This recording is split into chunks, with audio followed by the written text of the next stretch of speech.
So, you've probably heard about free zones in America, places where rules are bent, stretched, or sometimes completely ignored. They sound cool, right? Like you can live free and do whatever you want. But here's the thing. Some of these spots can actually be dangerous. Welcome back, this is Advent Traveler, and in this video, we'll talk about 8 of America's most dangerous so-called free zones in 2025. Stay with me because some of these will shock you. Don't forget to subscribe and let's dive right in. Portland has seen the rise of several self-declared autonomous zones, areas where activists and residents have taken control, setting up their own rules and systems apart from city government. These zones often emerge in response to political unrest, housing crises, or calls for social justice, and they quickly become focal points for both hope and controversy. Within these zones, locals try to run things without government oversight. Community members organize food distribution, security patrols, and even makeshift schools, all in an effort to create a self-sustaining environment. For some, it's a bold experiment in grassroots democracy and mutual aid. The idea of community control and self-governance sounds inspiring, and there are moments of real solidarity. Neighbors supporting each other, sharing resources, and building a sense of belonging that's often missing in modern cities. But the reality is complicated. Without official oversight, issues like safety, crime, and chaos can quickly spiral out of control. Emergency services may be slow to respond, and some residents feel less secure. The line between community and chaos is thin, and Portland's autonomous zones continue to spark debate about what happens when people take matters into their own hands. Remember CHAZ, the Capitol Hill Autonomous Zone? In the summer of 2020, activists took over several city blocks in Seattle, hoping to create a space free from police and government control. The dream was a self-sustaining, peaceful community, an experiment in radical freedom. For a few days it felt like anything was possible. Gardens were planted, art blossomed, and people gathered to share ideas. But as the weeks went on, the reality set in. Without clear leadership or resources, order began to break down. Reports of crime, violence, and even shootings emerged. Businesses struggled and some residents felt unsafe. Eventually city officials dismantled the zone, but the legacy of CHAZ still lingers. Today, similar free zones occasionally pop up in Seattle, inspired by that brief moment of hope. Yet, the lesson remains. The line between utopia and chaos is thin. The dream of freedom is powerful, but without structure it can quickly unravel. CHAZ's story is a reminder. Idealism alone isn't enough to build a safe, lasting community. Out in California's deserts, squatters set up sprawling camps with zero oversight. Here people live rent-free, carving out a life on the fringes of society. The freedom is real. No landlords, no rules, and no one telling you what to do. But that freedom comes at a steep price. There's no healthcare, no police presence, and barely any access to clean water or food. Fires for warmth and cooking are a nightly ritual, but they're also a constant hazard. Makeshift shelters offer little protection from the relentless sun or sudden sandstorms. Some residents band together for safety, sharing what little they have, while others keep to themselves, wary of strangers. The sense of community is fragile, held together by necessity more than trust. For many this is the last stop, a place to disappear or to start over, but every day here is a gamble, and survival is never guaranteed. In parts of New York, abandoned buildings and forgotten corners of the city have taken on a new life. These places, once bustling with activity, now stand silent and empty, but they're far from abandoned in spirit. Beneath the city's surface, hidden tunnels and shadowy passageways have become, these so-called free zones, areas where the rules of the city don't really apply and people can slip through the cracks.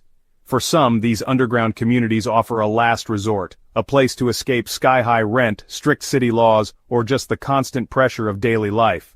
You'll find makeshift homes, tents, and entire encampments hidden away from the public eye. But honestly, these places come with serious risks. Crime, drugs, and gang violence just run rampant in these hidden zones. Law enforcement rarely ventures in, and when they do, it's usually too late. The dangers are real, and for many survival here is a daily struggle. Still, there are people trying to help, social workers, volunteers, and outreach programs working tirelessly to bring hope and resources to those living in the shadows. But the challenges are immense, and the future of New York's underground communities remains uncertain.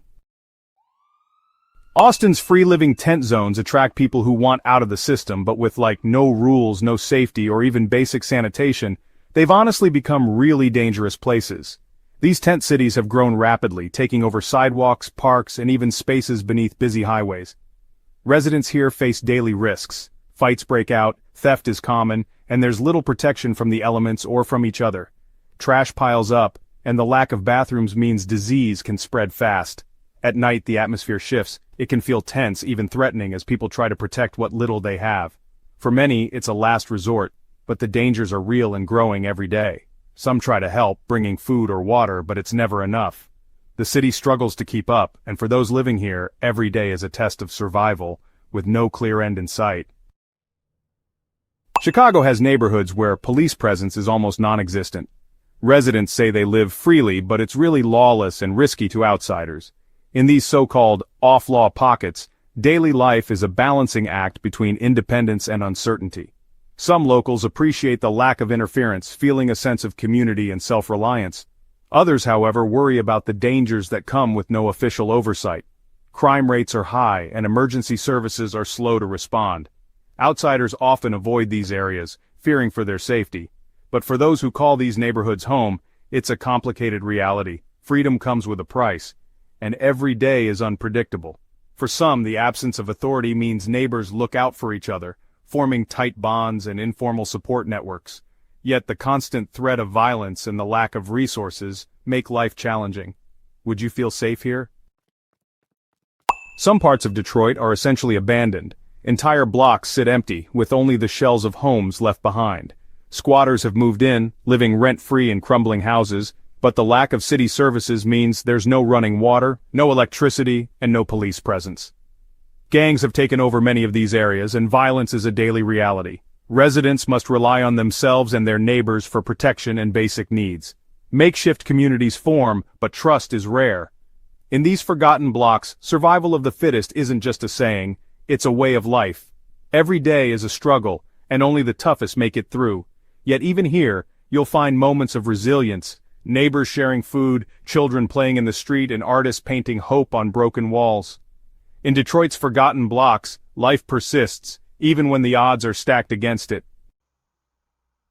Deep in Appalachia, entire communities live outside government reach, tucked away in the dense forests and rugged mountains. Some thrive peacefully, relying on barter, self-sufficiency, and tight-knit bonds, but others face real dangers. With no law enforcement or healthcare, disputes can escalate quickly, and medical emergencies often go untreated.